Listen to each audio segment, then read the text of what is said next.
অযত্ন, অবহেলা ও রক্ষণাবেক্ষণের অভাবে ইতিহাস থেকে মুছে যেতে চলেছে ঐতিহাসিক ১১ সিন্ধুর জলদুর্গ।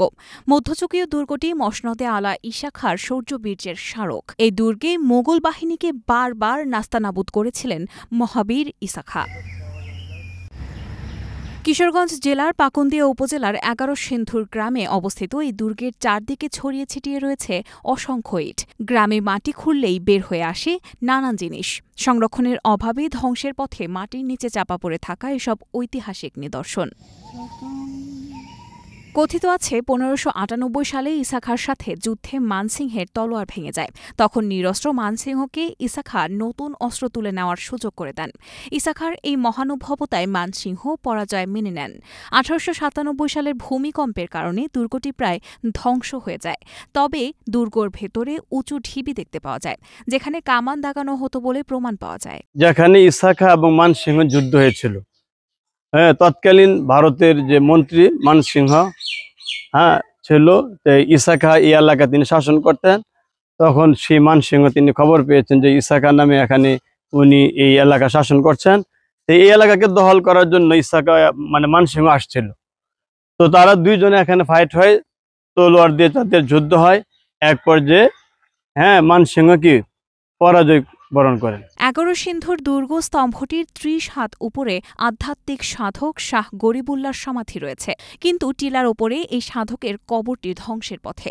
কবরের উপরে ইট সরে গিয়ে নিচে পড়ে রয়েছে। দুর্গে যাওয়ার নেই রাস্তা, নেই তথ্য সম্বলিত কোনো সাইনবোর্ড। বিভিন্ন স্থান থেকে আগত পর্যটকরা ঐতিহাসিক এই স্থাপনার জীর্ণ অবস্থা দেখে হতাশা প্রকাশ করেন। এখানে দুর্গের কথা শুনেছি, কিন্তু আইসা আমি চরমভাবে হতাশ হয়েছি। এখানে আপনার যুগ জারে এমন একটা অবস্থা হয়েছে যে এটা একটা ঐতিহাসিক স্থান কিনা এটা বোঝার কোনো উপায় নাই। চারপাশে বাড়িঘর হয়ে গেছে। এরপরে এই যে জায়গাটা, এটা নির্দিষ্ট কোনো এরিয়া নাই, কোনো বাউন্ডারি নাই, এখানে একটু বসার জায়গা নাই, এখানে একটা সাইনবোর্ড নাই। এটার এই বিষয়ে কোনো তথ্যবল কিছু নাই। ঈসা খাঁ মোগলদের বিরুদ্ধে লড়াইয়ে এই দুর্ভেদ্য ১১ সিন্ধুর জলদুর্গ ব্যবহার করেছিলেন। বর্তমানে এই দুর্গের অস্তিত্ব নেই। দুর্গটি ঈসা খাঁর শক্ত ঘাঁটি ছিল। দুর্গে প্রায় ৬০ ফুট চওড়া মাটির দেয়াল ছিল। এর ৩ দিক নদী দিয়ে ঘেরা এবং একদিকে পরিখা খনন করে প্রতিরক্ষার ব্যবস্থা ছিল। এখনও চারপাশে খননকৃত পরিখার দিঘি রয়েছে। ইতিহাস থেকে জানা যায়, অহোম রাজা ১৭ শতাব্দীতে ১১ সিন্ধুর জলদুর্গটি দখল করে নেন। পরে সুবেদার ইসলাম খান তাদের পরাজিত করেন। তিনি দুর্গটি ধ্বংস করে দিয়েছিলেন। পরে ১৮৯৭ সালের ভূমিকম্পে দুর্গের বাকি অংশও ধ্বংস হয়ে যায়। ঐতিহাসিক এই নিদর্শনকে প্রত্নতত্ত্ব অধিদপ্তরের মাধ্যমে খনন করে সংরক্ষণ করা হলে হতে পারে সম্ভাবনাময় পর্যটন এবং ইতিহাস জানার এক অনন্য কেন্দ্র। দুর্গ ঐতিহ্যবাহী ১১ সিন্ধুর দুর্গ নামে সবাই পরিচিত। অনেক মানুষ আসে অনেক দূর দূরান্ত থেকে। আমরা এটা বইয়ের পাতায় পড়ছি, কিন্তু কিছুদিন আগে কিছু খননকারী লোক আসছিল প্রত্নতত্ত্ব অধিদপ্তর থেকে।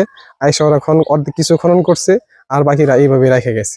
যার কারণে এখন মানুষ আসলে অনেক বিচ্ছিরি দেখা যায়, ঐতিহ্য নষ্ট হয়েছে আর কি। সরকার যাতে এটাকে খুব তাড়াতাড়ি সংরক্ষণ করে, আমরা এটাই চাই। বর্তমানে ঈসা খাঁর জঙ্গল বাড়িতে খনন চলছে। এটি শেষ হলেই দুর্গের খনন কাজ শুরু করা হবে বলে জানালেন প্রত্নতত্ত্ব অধিদপ্তর ময়মনসিংহ আঞ্চলিক অফিসের পরিচালক আফরোজা খান মিতা। তবে আমরা এখন কিশোরগঞ্জে টপ প্রায়োরিটি দিচ্ছি যে আমরা ঈসা খাঁর জঙ্গল বাড়িতে আমরা কয়েক বছর ধারাবাহিকভাবে কাজ করে একটা সীমানা প্রাচীর করা, একটা দরবার হলটা আমরা সংস্কার সংরক্ষণ করেছি, আরো কয়েকটা ইস্যু করে ওখানে একটা করা, আর পাশাপাশি ১১ সিন্ধু সহ অন্যান্য যে সাইটগুলো আছে কিশোরগঞ্জ, সেগুলো নিয়ে আমরা কাজ করার চেষ্টা করবো আর কি। ঐতিহাসিক গুরুত্বের কারণে ১১ সিন্ধুর জলদুর্গ শুধু কিশোরগঞ্জ নয়, সমগ্র বাংলাদেশের গৌরবের অংশ।